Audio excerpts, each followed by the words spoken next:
My name is Andrew Perlott. Welcome to Socratic State of Mind.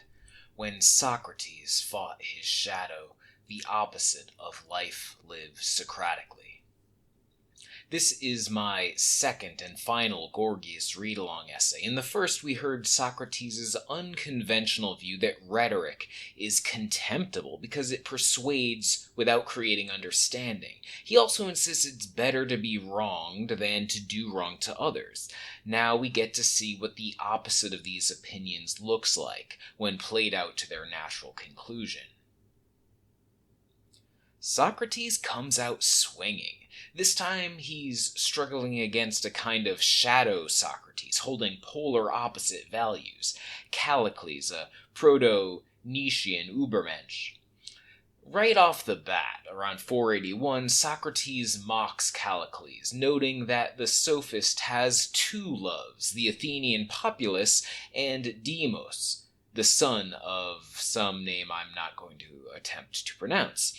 The later is the teenage boy Callicles is having a pederistic relationship with. In ancient Greek, Demus also means the people, so the jab insinuates that Callicles only loves one thing, public adoration. He's also so desperate for public love that he can't stand up for what he believes in. Quote, "You're incapable of objecting to anything your loved ones say or believe. You chop and change rather than contradict them. If in the assembly the Athenian people refuse to accept an idea of yours, you change tact and say what they want to hear, and your behavior is pretty much the same with that good-looking lad of whoever the guy's name is."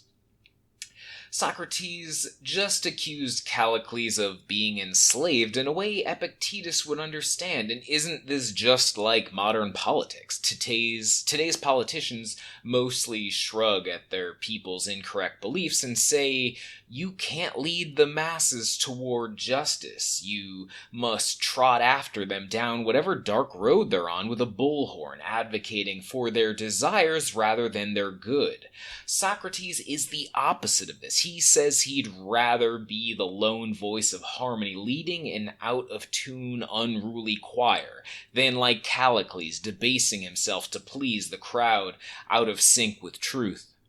But Socrates is far from done. He says that if Callicles fails to refute Socrates' point that unpunished wrongdoing is the greatest wrong, then Socrates says he'll forever be at war with himself and miserable. Shame. Callicles fires back that Socrates' tricks won't work on him, because while Gorgias and Polus have shame, he has none and will tell it like it is. So what's this great truth? The, quote, weaklings who constitute the majority of the human race, unquote, make all the rules, Callicles says. In doing so, they hobble the strong for their own benefit. Who are these stronger people? Those superior enough to increase their share of things, so the weak define justice in ways that leave them more than the scraps they'd normally be stuck with by restraining the best people around them. The other natural law. Drawing on a kind of law of the jungle to justify his views, Callicles suggests, quote, we only have to look to nature to find evidence that it is right for better to have a greater share than worse, more capable than less capable. But Callicles' theory of natural law is different from the one we're used to hearing about. Plato had an idea of an ordered universe based on laws, particularly the form of the good, which Plato calls, quote, the brightest region of being. But it took the later Stoics, particularly Seneca and Cicero, to develop natural law into the fundamental equality of human beings. It was a startling break from what came before. All Western ideas of justice, equality, and natural rights are built atop this foundation. But all that lay in the future. Amid the Peloponnesian War, there is only Socrates and Callicles.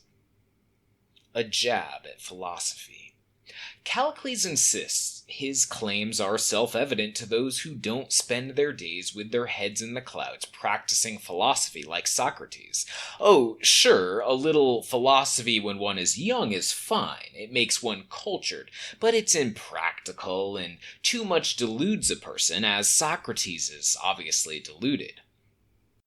Here, Callicles is more or less voicing the idea prevalent in modern philosophy departments and among the general public, where philosophy is more an intellectual pursuit, a way of addressing abstract problems, or a sign of being cultured rather than something that changes us and makes us better. He continues that philosophy leaves one completely unprepared for life. Socrates would be incapable of defending himself if he were ever hauled before a law court. Another preview of Socrates' apology, in which Socrates is sentenced to death. What is superior? Callicles defines stronger and superior as synonyms, but isn't the public as a whole stronger or superior to any individual, no matter how great? So shouldn't the masses rule? By 489, Callicles is forced to change his tune. Now, he thinks, superior means more intelligent. A single clever man is better than 10,000 idiots. He should rule over them and have more of what's good. And what are these things they should have more of? Food, clothes, shoes. Callicles is getting annoyed at Socrates, but doesn't offer a counterexample. Now he revises his definition of the best to mean clever people who've considered how best to run their communities and are courageous enough to do it. Can the rulers rule themselves? Socrates wants to know if these superior rulers of men can rule themselves. Are they disciplined? Callicles scoffs. Of course not. Quote, happiness is incompatible with enslavement to anyone. The only authentic way of life is to do nothing to hinder or restrain the expansion of one's desires until they can grow no larger. If a person has the means to live a life of sensual, self-indulgent freedom, there's no better or happier state of existence, unquote. So here we see that Callicles sees discipline as enslavement to the self, which is a fascinating, kind of mind-bending perspective. Socrates thinks that unbounded, limitless desire is what enslaves us. Now we get to see Plato, or Socrates at his best, coming up with great analogies for the kind of life Callicles is endorsing. He says it's like a man trying to fill a container with a hole in it, emptying almost as fast as it can be filled. It's like a man with an itch who loves to scratch and scratch and scratch. And the implied analogies get worse. Here, hilariously, Callicles says it's Socrates who should be ashamed to say this, but it's his ideology being examined. Through a series of concessions, Socrates gets Callicles to grudgingly agree that to live well is not the same thing as experiencing pleasure. Good is not synonymous with pleasure either. Gorgias butts in. Callicles begins to grow obstinate, unable to rebut Socrates, but also not agreeing with him. So Gorgias, Callicles' mentor, who we heard from in part 1, butts in and urges him to continue talking to Socrates. This will continue, and we get the sense that Callicles would flee without Gorgias urging him on. Gorgias is either committed to finding the truth in a way his students are not, or he's actually a bit revolted by the ideology of his students now that he sees it. Maybe he didn't realize just how immoral they were, or what they wanted to use his rhetoric to promote. I won't review every piece of the argument, but by 505, Callicles is refusing to talk anymore. Gorgias urges Socrates to continue giving both the arguments and the refutations, which he does really impressively. Here are some of his points. 1. Unhappiness is the fate of the undisciplined person, those with unlimited desires. 2. The just person devotes all their own or their community's energy towards ensuring justice and self-discipline, which guarantees happiness. And 3, hinting at universal laws, Socrates says, quote, cooperation, love, order, discipline, and justice bind heaven and earth, gods and men. Well, that's why they call the universe an ordered whole rather than a disorderly mess. You've failed to notice how much power geometrical equality has among gods and men. As this continues, Callicles says, quote, I do think you're making your points well. All the same, I'm feeling what people invariably feel with you. I'm not entirely convinced, unquote.